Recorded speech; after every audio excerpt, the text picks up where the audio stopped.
বস্তু আহিব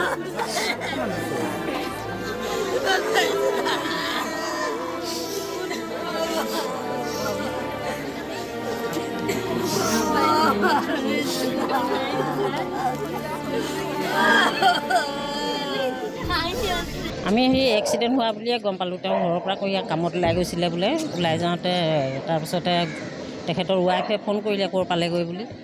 এতিয়া যোৰাবাটৰ পৰা পুলিচ এজনে ৰিচিভ কৰিছে বুলি ক'লে।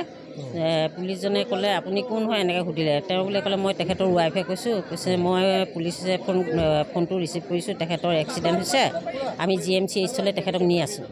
সেইটোৱে কথা। আমি তাৰপিছত খবৰ পালোঁ যে কিবা এক্সিডেণ্ট হৈছে বুলি।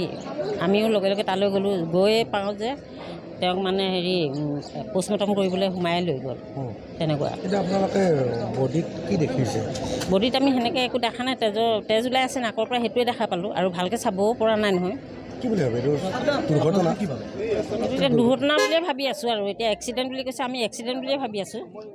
থাকে মেছেজ মাজে মাজে থাকে, তাৰমানে কিবা পঢ়ি আছে ডক্টৰে, তাতে থাকেতো মাজে মাজে তেওঁ আহে। বাকী মাক আৰু তেওঁৱেই থাকে।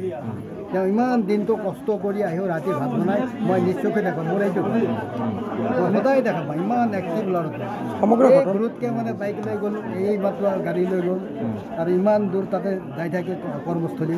তেখেতে তেজপুৰতো যায়। দুৰ্ঘটনা হৈছে এইটো মানে আমি শুনামতে তেনেকুৱা কিবা এক্সিডেণ্ট কেছ বুলি ফাৰ্ষ্টতে শুনা পালোঁ। পিছতহে শুনা পালোঁ যে মানে আৰু কোনোবাই ধাক্কা মাৰি পেলাই দিলে মাৰি তেনেকুৱা। পিছত সেইখিনি শুনা পালোঁ। তাত বাহিৰে আমি বৰ বিশেষ জানিব পৰা নাই। কি ক'লে? উচিত তদন্ত বিচাৰিছে? হয়, উচিত তদন্ত লাগিবই। এইটো আমি কমিটিৰ ফালৰ পৰা নিশ্চয় আমি আমাৰ কমিটি আছে ইয়াতে, মিলন নগৰ উন্নয়ন কমিটি আছে। উন্নয়ন কমিটিৰ ফালৰ পৰা আমি দাবী জনাম যে এইটো আমাক উচিত তদন্তলৈকে বিচাৰ লাগে। তথাপি দেহত কেনেকৈ ক'ত আঘাতৰ চিন আপোনালোকে দেখা পাইছিল? আমি এনে ভৰিত দেখা পালোঁ আৰু মাথাত, চকুত এইবিলাক মানে যিবিলাক জখম দেখা গৈছে সেইবিলাক মাৰা বুলিয়েই ধাৰণা কৰা যায়।